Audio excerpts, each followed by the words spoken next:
Hello friends, Adarsh Vidya classes channel पर आपका स्वागत है। हम जो चैप्टर यहाँ पे पढ़ रहे थे वो चैप्टर ट्रायंगल पढ़ रहे थे। ठीक है, बीच में कुछ वीडियो आपके पास नहीं आ पाई थी क्योंकि मैं यहाँ पे बाहर था अभी। ठीक है, और वापस आ गया हूँ तो अब इस चैप्टर को कंटिन्यू करेंगे।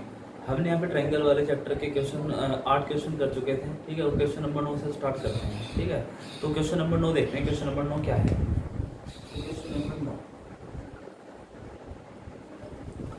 फ्रेंड्स, ये क्वेश्चन नंबर 9। क्वेश्चन नंबर 9 में कहा कि एक समद्विबाहु समकोण त्रिभुज है जिसका परिमाप 2 सेंटीमीटर है, तो त्रिभुज का क्षेत्रफल क्या होगा? ठीक है, जैसे क्वेश्चन आपके सामने, एक समद्विबाहु समकोण त्रिभुज का परिमाप 2 है, तो उसका एरिया कितना होगा? देखो, समद्विबाहु समकोण त्रिभुज कैसा होता है, क्योंकि त्रिभुज समकोण भी है, समकोण का मतलब राइट एंगल ट्रायंगल भी है, और साथ साथ समद्विबाहु भी है। समद्विबाहु का मतलब जिसकी दो भुजाएं समान है, अर्थात ऐसा त्रिभुज जिसकी दो भुजाएं समान है और साथ साथ वो समकोण भी है, अर्थात 90 डिग्री वाला भी है। ठीक है, तो जब ये इस प्रकार का त्रिभुज है तो इसमें जो बराबर साइड हो सकती है वो पॉसिबल साइड सिर्फ परपेंडिकुलर और बेस ही हो सकती है, क्योंकि हाइपोटेन्यूज तो हो नहीं सकती। हाइपोटेन्यूज अर्थात कर्ण तो सबसे बड़ी भुजा होती है, इसका मतलब जो लंब है और जो आधार है यही आपस में बराबर है, क्योंकि कर्ण तो सबसे बड़ी भुजा हो सकती है, ये तो हो नहीं सकती। तो ये हो त्रिभुज। ठीक है, जब ये दोनों भुजाएं आपस में बराबर है, क्योंकि त्रिभुज समद्विबाहु है तो दो भुजाएं समान होगी, तो हम इसको भी x मान लेते हैं और इसको भी x मान लेते हैं। ठीक है, अगर ये x है, ये x है, तो इसको कर्ण को भी निकाल लेते हैं। यहाँ पे देखो कर्ण, क्योंकि कर्ण हम कैसे निकालते हैं, तो हाइपोटेनस कैसे निकालते हैं? पाइथागोरस लगा के। पाइथागोरस क्या कहते हैं? ये ऐसे निकाल सकते हैं यहाँ पे कि बेस का स्क्वायर और परपेंडिकुलर का स्क्वायर, एक्स स्क्वायर 2x² हो गया, स्क्वायर बाहर आ गया यहाँ से तो √2 रह गया। ठीक है, एक्स स्क्वायर बाहर आ गया तो अंदर रह गया √2, अर्थात इसका जो हाइपोटेनियस है अर्थात जो कर्ण है वो हो गया x√2। हमें एरिया निकालना है। एरिया निकालने के लिए हमें सिर्फ किसकी आवश्यकता है? बेस और परपेंडिकुलर की। हमें बेस इसका हमने माना x और परपेंडिकुलर माना x। अगर हमें x का मान पता लग जाएगा तो हम एरिया भी इसका निकाल लेंगे इजीली। तो सबसे पहले हमें x को निकालते हैं, आखिरकार x की वैल्यू है कितनी। देखो, हमें यहाँ पे परिमाप दे रखा 2 सेंटीमीटर। जब परिमाप इसका 2 सेंटीमीटर है तो परिमाप तो तीनों साइड का सम होता है। अगर ये ट्रायंगल एबीसी हम लेट कर लेते हैं तो इसका जो सम हो, इसका जो परिमाप होगा अर्थात पेरीमीटर होगा वो तीनों साइड का सम होगा। तो तीनों साइड को ऐड कर देते हैं, x प्लस x और प्लस x√2। तो यहाँ पे जो परिमाप हो गया इसका x plus x√2 is equal to 2p। तो इसने 2p के इक्वल दे रखा है, इसको 2p के इक्वल रख दिया। x और x हो गया यहाँ पे 2x, तो हो गया x√2 is equal to 2p। ठीक है, यहाँ से हम कॉमन ले लेते हैं x, यहाँ से x कॉमन आ तो x को कॉमन लेते हैं, अंदर रहेगा 2 plus √2 is equal to 2p, और x की जो वैल्यू आ गई यहाँ से आ गई 2p/2 प्लस √2। ठीक है, हमें x की वैल्यू पता लगी। देखो, x इसका बेस है और x इसका परपेंडिकुलर है, अर्थात इसका बेस भी यही है और परपेंडिकुलर भी यही है। हमने आपको राइट एंगल ट्रायंगल का एरिया का फॉर्मूला बताया था, वो था 1/2 बेस इंटू परपेंडिकुलर। तो वही फॉर्मूला लगाते हैं, area of triangle 1/2 base into perpendicular. ठीक है, तो 1/2 बेस भी इसका x है और परपेंडिकुलर भी इसका x है, अर्थात x की वैल्यू चाहिए, ये लगा देंगे 2p/2 plus √2 into 2p/2 plus √2। फिर 2 से 2 कैंसिल हो गया, ऊपर बच गया 2p², नीचे हो गया 2 प्लस √2 2 प्लस √2। ठीक है, अर्थात 2 प्लस √2 का होल स्क्वायर, तो होल स्क्वायर खोल देते हैं 2 प्लस √2 का। 2 का स्क्वायर 4, √2 का 2 और 2 2 जा 4 √2। ये हो गया 2p²/4 2 6 प्लस 4√2, और अगर यहाँ से हम कॉमन भी ले लेते हैं 2 तो ये बचेगा 3 प्लस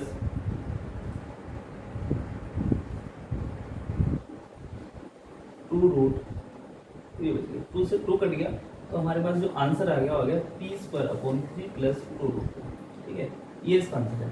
बट बुक में इसका आंसर दे नहीं रखा, क्योंकि कभी भी, ठीक है, इस प्रकार के जो क्वेश्चन होते हैं जिनमें √2 आ जाए बेस में, √2 कभी आपको बेस में नहीं मिलेगा, क्योंकि ये कि √2 क्योंकि इरेशनल नंबर है और इरेशनल नंबर को कभी बेस में नहीं रखते हैं, तो इसलिए √2 को यहाँ से हटाना पड़ेगा। √2 को हटाने के लिए हम क्या करते हैं, इसका रेशनलाइज कर देते हैं, अर्थात परिमेयकरण कर देते हैं। ठीक है, तो उसका रेशनलाइज करने के लिए यहाँ पे 3 प्लस √2 है तो 3 माइनस √2 से ऊपर नीचे मल्टीप्लाई कर देते हैं, 3 माइनस 2√2। ऊपर तो हो गया यहाँ पे 3 माइनस 2√2 t², और नीचे हो गए 3 प्लस √2 2√2 और 3 माइनस 2√2, अर्थात a plus B a minus B की आइडेंटिटी बन रही है, a plus B a minus B का ठीक है, जो फॉर्मूला होता है A square minus B square, उसके अकॉर्डिंग इसको सोल्व कर देते हैं। 3 का स्क्वायर 9, 2 रूट 2 का स्क्वायर, 2 का स्क्वायर 4 और रूट 2 का 2, 4 2 जा 8 अर्थात 8 आ गया। 9 माइनस 8 1 बच गया, तो आंसर आ गया हमारे पास finally 3 minus 2 root 2 into T square. ठीक है, तो ये इसका आंसर है। उम्मीद है आपको ये समझ में आया होगा क्वेश्चन। ठीक है, तो आप इस क्वेश्चन को ठीक है 2-3 बार देख सकते हैं, तो आपको सब समझ में आ जाएगा। फिर भी अगर आपको कोई प्रॉब्लम है तो आप मुझे कमेंट्स या व्हाट्सएप के माध्यम से पूछ सकते हैं। फटाफट कर लो फिर वीडियो। देखो ये है वो क्वेश्चन नंबर 12। क्वेश्चन नंबर 12 में ये कहा कि एक त्रिभुजाकार खेत जिसकी भुजाओं की लंबाई या क्रंश है 15 मीटर, 20 मीटर और 25 मीटर है। ठीक है, तो उस खेत में 5 रुपये प्रति वर्ग मीटर की दर से बीज बोने का खर्च क्या होगा। ठीक है, देखो यहाँ पे त्रिभुज जो है ना वो कैसा है, त्रिभुजाकार है। सॉरी, जो खेत है वो त्रिभुजाकार है और उसकी जो भुजाएं दे रखी है वो दे रखी है इसने 15 मीटर, 20 मीटर और 25 मीटर। मैंने आपको ये बताया था कि जब भी त्रिभुज में आपको तीनों भुजाएं दे रखी हो तो आपको एक चीज जरूर ध्यान रखिए, कहीं त्रिभुज समकोण तो नहीं है। एक बार ये जरूर चेक कर लेना।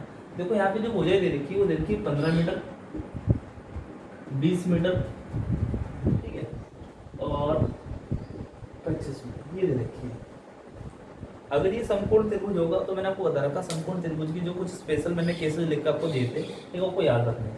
देखो ये समकोण त्रिभुज की हो जाएगी नहीं है। अब इसको देखो काट के किससे करते हैं, सभी 5 से करते हैं। 5 से डिविजिबल है, 5 3 15, 5 4 20 और 5 5 25, 3 4 5 का रेशो आ गया।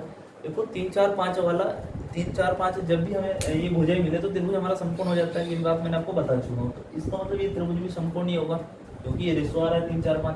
जब भी 3 4 5 का रेशो आए या फिर 5 12 13 का रेशो आए या और भी मैंने आपको बताए थे 3 4 रेशो, ये 3 4 रेशो आपको ध्यान रखने।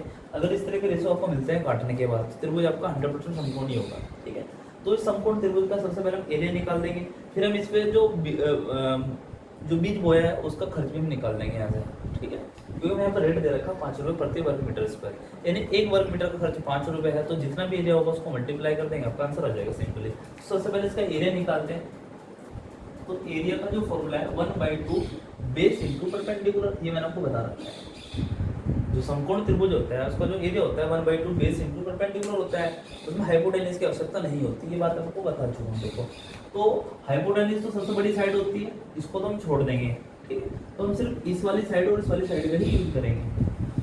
तो यहाँ पे 1/2 बेस 15 और ये हमने मान लिया 20, किसी को कुछ भी मान सकते हैं। इसको काट दो, उसको ये 10 और 15 150, तो 150 मीटर स्क्वायर आ गया। हमारे खेत का जो एरिया है वो 150 मीटर स्क्वायर है। तो सबसे बड़ी साइड को ही छोड़ते हैं, ये बात आपको मैं पहले भी बता चुका हूँ। ठीक है, आपको याद रखना है। तो 150 मीटर स्क्वायर आ गया हमारे खेत का एरिया। अब यहाँ पे जो खेत में बीज बोने का जो रेट है अर्थात जो उसकी दर है वो 5 रुपये प्रति वर्ग मीटर है। इसका मतलब है कि 1 वर्ग मीटर में 1 वर्ग मीटर का जो खर्च है वो 5 रुपये है। तो हमारा जो एरिया वो 150 का कितना वो हम सिंपल निकाल सकते हैं। ठीक है, क्योंकि 1 मीटर स्क्वायर का जो खर्च है वो दे रखा है इसने 5 रुपये। हमारा एरिया इतना है 150, तो 150 का कितना होगा 150 मीटर स्क्वायर का 150 से मल्टीप्लाई कर देंगे और 15 बजे 75, तो 750 रुपये। ठीक है, आपका आंसर है। ठीक है, उम्मीद आपको कुछ समझ में आ गया होगा। बहुत ही इजी क्वेश्चन था। ठीक है, चलो नेक्स्ट क्वेश्चन की तरफ चलते हैं। ठीक है, तो आपका क्वेश्चन नंबर आपका है 15। ठीक है, इससे पहले जो क्वेश्चन मैंने आपको छोटे यहाँ पे वो क्वेश्चन आपने खुद ही ट्राई करने हैं। बहुत इजी क्वेश्चन है। ठीक है, जो भी क्वेश्चन मैंने ड्रॉप करे हैं, अगर फिर भी आपको किसी क्वेश्चन प्रॉब्लम है तो आप मुझे पूछ सकते हैं। तो ये क्वेश्चन नंबर 15 है। इसमें कहा है कि दो समबाहु त्रिभुज की भुजाओं का अनुपात 1:2 है, तो उनके क्षेत्रफल का अनुपात क्या होगा। देखो यहाँ पे त्रिभुज दे रखे समबाहु, और समबाहु त्रिभुजों की भुजाओं का अनुपात हमें दे रखा है। दो डिफरेंट ट्राइंगल्स है, दो अलग अलग समबाहु त्रिभुज हैं जिनकी अलग अलग भुजाएं होंगी, उनकी भुजाओं का अनुपात 1:2 है। तो उनके एरिया का अनुपात क्या होगा अर्थात उनके क्षेत्रफल का अनुपात क्या होगा। देखो समबाहु त्रिभुज का जो एरिया होता है वो √3/4a² होता है। अब हमें निकालना है पे एरिया का रेशो। देखो अगर ये पहले समबाहु त्रिभुज का एरिया है तो दूसरे का भी ऐसे इसी प्रकार से होगा √3/4a²। हमने उसकी साइड मान ली कैपिटल ए। ठीक, इन दोनों का रेशो निकालना। देखो यहाँ पे जो दे रखा 1:2 ये भुजाओं का अनुपात दे रखा है, और अनुपात में कॉमन चीज है, ये तो कट जाएगी आपकी। ठीक है, आपको भुजा का अनुपात दे रखा है 1:2। हम पहले त्रिभुज की भुजा 1 यूनिट मान सकते हैं, दूसरे की मान लेंगे 2 यूनिट और इसमें रख देंगे फॉर्मूले में।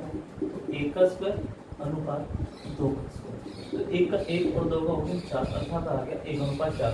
तो ठीक है, ये इसका आंसर है। वो सिंपल सा क्वेश्चन था। तो ऐसे क्वेश्चन को करने के लिए आपको इस फॉर्मूले की भी जरूरत नहीं है। तो ध्यान रखना जब इस प्रकार के क्वेश्चन आए, ठीक है, कि दो त्रिभुज है, दो त्रिभुजों की भुजाओं का अनुपात है, तो उनकी एरिया का अनुपात क्या होगा। तो ध्यान रखना इस प्रकार के क्वेश्चन करने के लिए आप डायरेक्टली इसका स्क्वायर कर सकते हैं, एक का स्क्वायर और दो का स्क्वायर, ठीक है। यही क्वेश्चन सर्किल में रहता है कि दो सर्किल है, यानी वृत्त है अलग अलग, उनकी त्रिज्या में अनुपात इतना है, तो उनके क्षेत्रफल का अनुपात क्या होगा, तो हम अभी उनको स्क्वायर कर देंगे डायरेक्टली, ठीक है। तो इसका आंसर हो जाएगा, ठीक है। तो ये छोटा सा क्वेश्चन, और जो क्वेश्चन मैंने पीछे छोटे हुआ आप उनको जरूर ट्राई करना एक बार, ठीक है। तो नेक्स्ट क्वेश्चन का चलते हैं।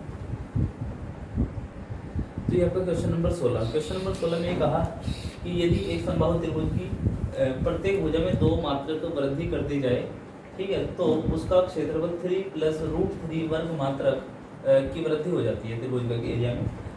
तो त्रिभुज की प्रत्येक भुजा की लंबाई क्या होगी। तो त्रिभुज आपका समबाहु है, और समबाहु त्रिभुज का जो एरिया होता है √3/4a² होता है, ठीक है।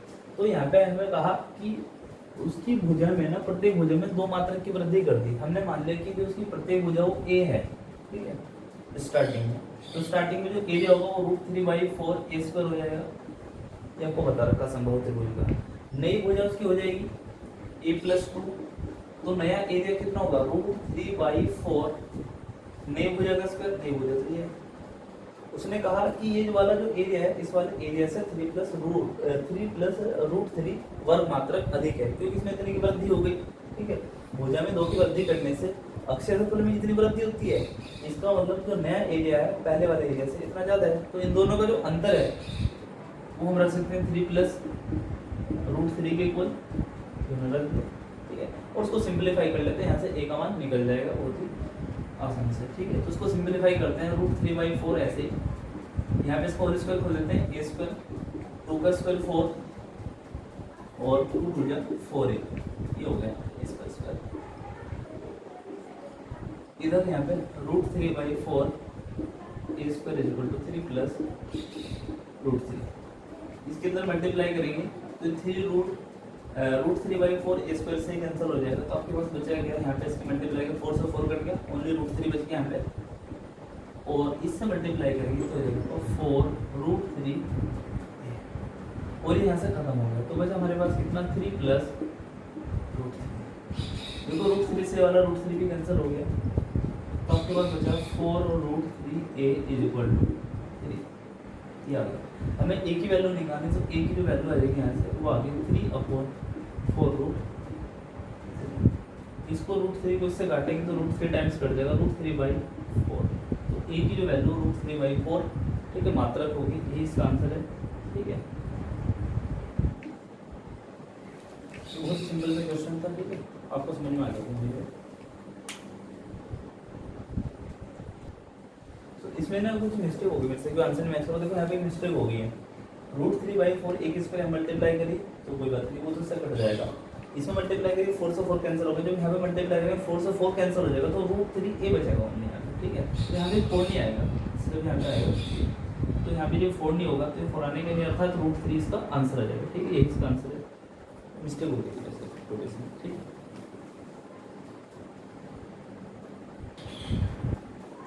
देखो फ्रेंड्स, ये आपका क्वेश्चन नंबर 20 है, ठीक है। जितने भी क्वेश्चन बीच के मैंने ड्रॉप करे आप जरूर करना को ट्राई।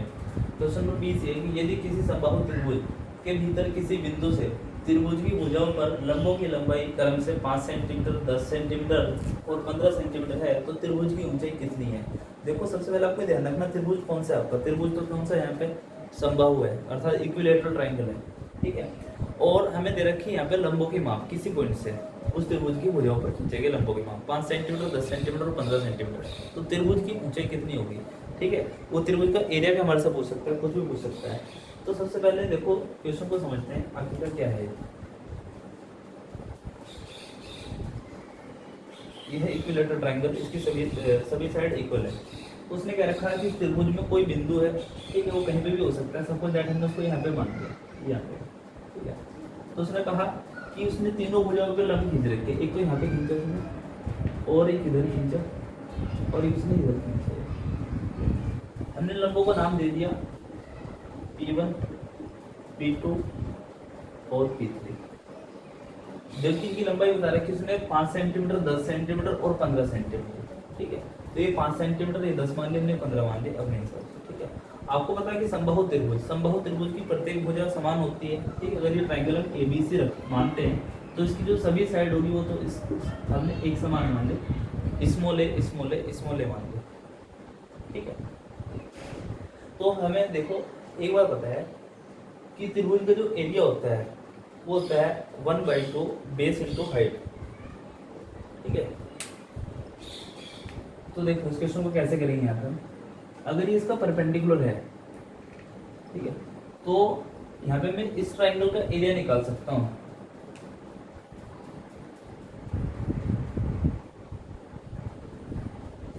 इस वाले ट्रायंगल का, क्योंकि मुझे इसका बेस भी पता हो, मैंने ए माना और इसकी हाइट कितनी मानी P2।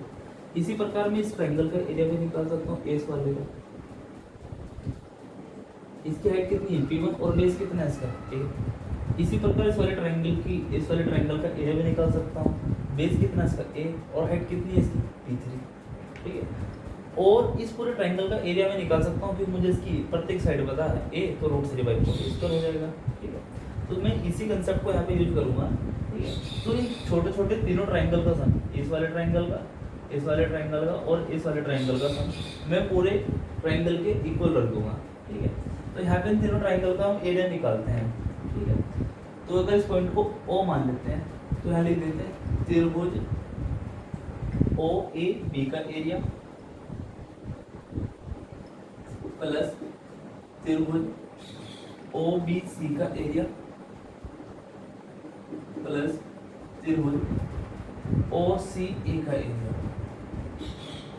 और बराबर होगा त्रिभुज ABC का। तो यहाँ पे त्रिभुज OAB का जो एरिया निकालेंगे वो निकालेंगे 1/2 बेस इंटू हाइट की प्रॉपर्टी से। तो 1/2 इसका जो बेस है वो A है, क्योंकि इसकी प्रत्येक भुजा A है, और हाइट कितनी है इसकी P1, तो यहाँ पे P1 से मल्टीप्लाई कर देंगे। उसी प्रकार जब इस वाले ट्रायंगल का एरिया निकालेंगे तो यहाँ पे एक प्रॉपर्टी लगा देंगे 1/2, इसका भी बेस A है और हाइट कितनी है इसकी, और इसी प्रकार ये वाली 1/2 A इंटू P2 और बराबर रख देंगे कंप्लीट ट्रायंगल का जो एरिया वो दे रखा है √3/4A², ये भी निकाल सकते हैं, ठीक है। ये भी पता है। देखो यहाँ से क्या कॉमन आ रहा है पूरी इसमें से, इधर 1/2 A कॉमन आ रहा है पूरे ट्रायंगल की, तो 1/2 A को कॉमन ले लेते हैं। तो हमारे पास बच गया था P1 प्लस P2 और प्लस P3, और इधर रह गया √3/4। इस A से इसकी पावर कट जाएगी, 2 से ये भी कट जाएगा 2 टाइम, और P1 plus P2 plus P3 के मान तो नहीं दे रखे उसमें, पहले से स्टार्टिंग में दे रखे 5 सेंटीमीटर 10 सेंटीमीटर 15 सेंटीमीटर, तो इनकी वैल्यू भी लगा सकते हैं 5 10 प्लस, और इधर हो गया √3/2A, ये हो गया 15 और 10 25 और 5 30, ठीक है। इसको इधर रिप्लेस करते हैं 2 इधर आ जाएगा और √3 आ जाएगा नीचे इसके।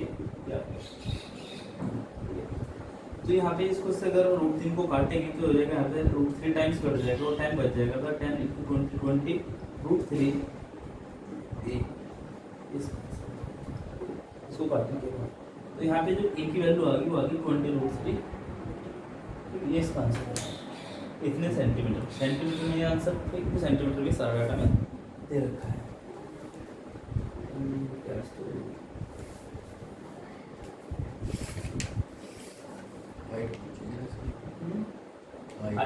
हाइट ये लिखी ना सर, ठीक है। हमें हाइट निकालनी है, क्योंकि इसने साइड ना पूछ के ना हमारे साथ हाइट पूछी, क्वेश्चन में हाइट पूछी, तो हाइट निकाल देते हैं।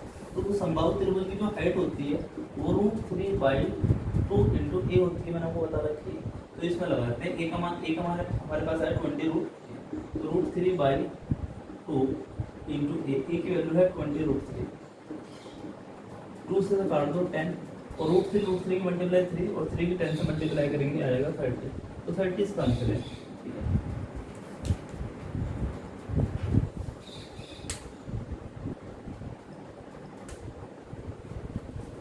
देखो ये आपका नेक्स्ट क्वेश्चन है, क्वेश्चन नंबर है बुक का साइज 21 में 20 एक त्रिभुज एक की दो भुजा क्रम से 4 सेंटीमीटर 10 सेंटीमीटर लंबी है, तदनुसार तीसरी भुजा की लंबाई ए सेंटीमीटर, तो ए का कौन सा मान सही है? अर्थात ए का जो संभावित मान है वो इसने पूछा कि ए का जो संभावित मान है वो क्या होगा। ठीक है, देखो कोई भी ट्रायंगल हो, हमेशा एक बात ध्यान रखनी ट्रायंगल के अंदर, ये ए तो ए के सामने साइड ए, ये बी, ये सी, तो ये सी। किसी भी ट्रायंगल को जब बनाते हैं तो उसमें एक कंडीशन होती है कि हमेशा कि कोई भी दो साइड अगर ए और बी को ऐड कर दें, ठीक है, इनका जो सम होगा हमेशा जो थर्ड साइड है उससे ग्रेटर होगा। ठीक है, ये हम ये भी कह सकते हैं, ठीक है, कि जो सी थर्ड साइड होगी, जो तीसरी साइड होगी, वो बाकी दो भुजा के सम से हमेशा क्या होगी, वो छोटी होगी। ठीक है, कोई भी दो साइड, या अगर यहाँ पे बी और सी को ऐड करेंगे तो ये ग्रेटर होगा यहाँ पे ए से, और इसी प्रकार अगर सी और ए को ऐड करेंगे ग्रेटर होगा हमेशा बी से। या हम ये भी कह सकते हैं किसी भी ट्रायंगल की कोई भी साइड हमेशा बाकी दो साइड के सम से क्या होती है, हमेशा छोटी होती है। ठीक है, देखो तो यहाँ पे इसने कहा कि ए का संभावित मान क्या होगा, तो ए इज ग्रेटर देन 5, ए का मान 5 से बड़ा होगा। देखो हम ये कह नहीं सकते कि ए का मान 5 से बड़ा है, इसका कुछ कंडीशन यहाँ पे है नहीं। फिर अगले में कहा कि ए का जो मान है वो 6 से ग्रेटर होगा और 12 से क्या होगा, छोटा होगा।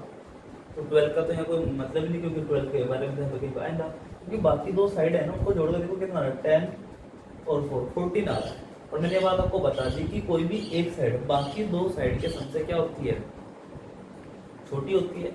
अगर वो साइड ए है तो उनका जो सम है कितना हो रहा है, 10 और 4 का सम 14, तो इसका मतलब ठीक है वो साइड है 14 से क्या होगी, छोटी होगी। ठीक है, तो इसका आंसर क्या होगा, यही सही होगा। और 6 से क्या होगी, वो ग्रेटर।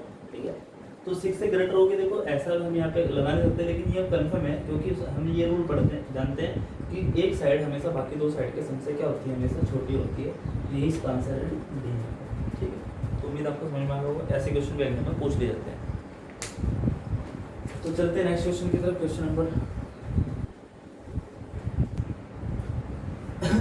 तो आपका क्वेश्चन नंबर 22 है। क्वेश्चन नंबर 22 में बताया कि त्रिभुज ABC सी पर समकोण वाला एक समकोण त्रिभुज है और P उसके शीर्ष C से AB पर बने लंब की लंबाई है। तदनुसार यदि AB तथा C क्रम से BC CA तथा AB की लंबाई हो तो निम्न में से क्या सही है। ठीक, तो ये क्वेश्चन देख लेते हैं यहाँ पे। तो यहाँ पे सबसे पहले बता रहा हूँ त्रिभुज ABC वो समकोण है। तो समकोण त्रिभुज वो होता है जिसमें एक कोण 90 डिग्री होता है, ये बात आपको मैं बता चुका हूँ। ठीक है, तो इसका मतलब ये समकोण त्रिभुज है। इसने बता रखा कि ये सी पर समकोण है, इसने पहले बता रखा सी पर ये समकोण है, इसका मतलब यहाँ पे ये सी है, ये सी है तो इसको ए मान सकते हो, इसको बी। ठीक है, अब हमें पता है कि ए के सामने जो ए के सामने ए होता है, बी के सामने बी और सी के सामने स्मॉल सी होता है। ये उसने बताया भी बाद में कि जो ए बी और सी है क्रम से बी सी और ए बी की लंबाई है, जो स्मॉल है वो बी सी की लंबाई है, बी सी अर्थात ये स्मॉल ए है। ठीक है, और जो बी है वो सी ए की लंबाई है, ये आपकी बी और ये आपकी बचेगी सी। इस प्रॉपर्टी से मैंने आपको बता रहा कि ए के सामने ए, सी के सामने सी और बी के सामने बी होता है। अब इसने एक बात और बताई थी कि जो पी है, पी उसके शीर्ष सी से ए बी पर बने लंब की लंबाई है, तो सी से ए बी पर बने लंब की लंबाई ये से दे रखा है पी, ये लंब की लंबाई दे रखी है। इसमें कहा इनमें से बताओ कौन सा कथन सत्य है।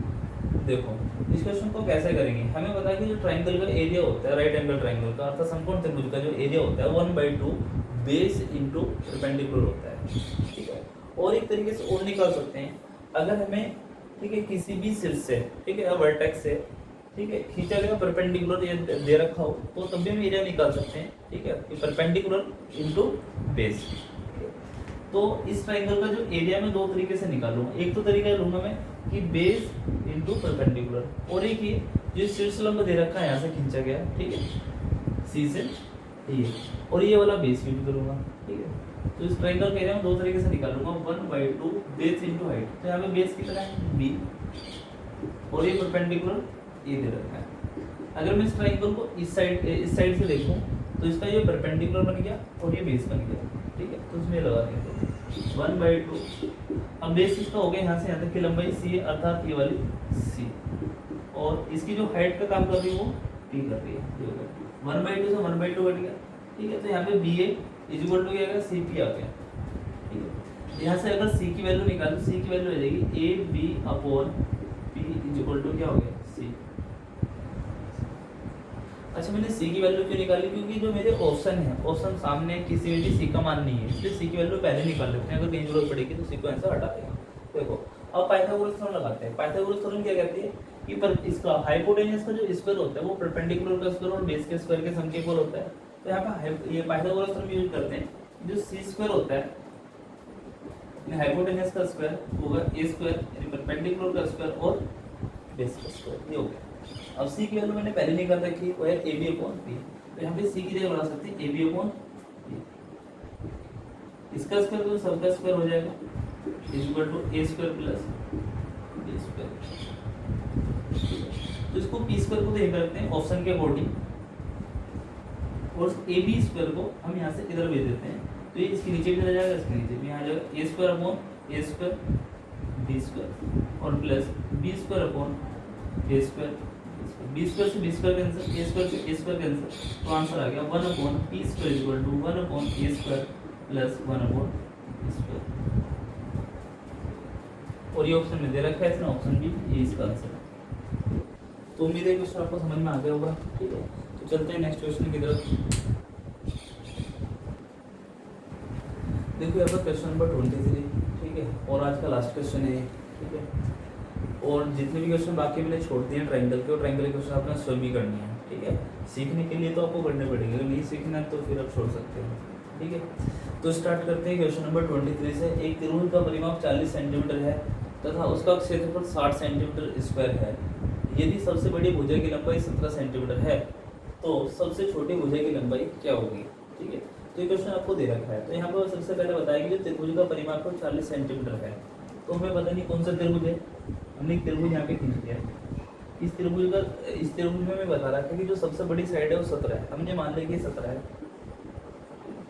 और बाकी दो साइड को हमने ए और बी मान लिया। हमें त्रिभुज का परिमाप दे रखा, परिमाप होता है तीनों साइड का सम, अर्थात a प्लस बी प्लस 17 की जो वैल्यू 40 होगी। 17 को ऐसे रिप्लेस कर देंगे तो माइनस हो जाएगा, 40 में से बचेगा हमारे पास 20। तो a प्लस बी की जो वैल्यू 23 आ गई, अर्थात इन दोनों साइड का जो सम है वो 23 है। अब आगे क्या दे रखा है हमें, आगे इसने बताया कि जो त्रिभुज का जो एरिया है वो 60 सेंटीमीटर स्क्वायर दे रखा है यहाँ पे, ठीक है। आपको बताया कि जो त्रिभुज है, हाँ, अगर आपके पास एक साइड 17 दे रखी है किसी ट्रायंगल के अंदर, ठीक है, तो आपका जो ट्रायंगल है वो राइट एंगल ट्रायंगल हो सकता है, ठीक है। देखो अब आप हमेशा ये मान के चलते हैं कि राइट एंगल ट्रायंगल है, तो अगर राइट एंगल ट्रायंगल है तो उसका जो एरिया होगा 1/2 बेस इंटू हाइट होना चाहिए, 1/2 बेस इंटू हाइट। तो ये जो सबसे बड़ी साइड है इसको तो ड्रॉप कर देंगे राइट एंगल ट्रायंगल में, तो ये बेस और हाइट हम लेके कर सकते हैं क्वेश्चन को। तो 1/2 a into B is equal to 60। तो a इंटू बी की जो वैल्यू आ गई वो आ गई 60 इंटू 2 को तो भेज दिया 120। देखो यहाँ पे a और b में एक रिलेशन आ गया कि a और b का जो समय वो 23 है, ठीक है, और a और b की जो मल्टीप्लाई है वो कितने आ गई 120 आ गई।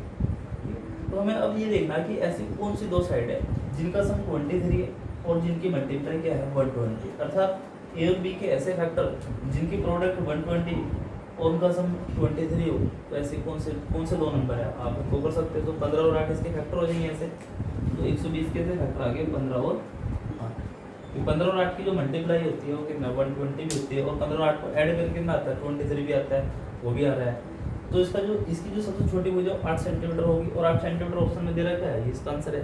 लेकिन एक बार ये कंफर्म कर लेना, देखो परिमाप स्टार्टिंग में 40 दे रखा था, परिमाप 40 है कि नहीं है। अगर तीनों साइड को ऐड कर दे, दो साइड से ऐसे निकल के 15 और 8, और एक हमें स्टार्टिंग में दे रखी थी 17, अगर सबको ऐड कर दे, देखो 17, ठीक है, और 15 32 और 8 40, और आया परिमाप 40, तो ये इसका आंसर। तो सबसे छोटी जो साइड है इसको आ गई 8, ठीक है। तो ऐसे भी क्वेश्चन कर सकते हैं कम समय में, ठीक है। तो ये लास्ट क्वेश्चन था आज का, ठीक है। तो कल जो हम पढ़ेंगे यहाँ पे वो पढ़ेंगे एरिया ऑफ स्क्वायर, ठीक है, रेक्टेंगल और रोम्बस, और साथ में सर्कल को भी कंप्लीट कर लेंगे, ठीक है। तो आज के लिए रखते हैं।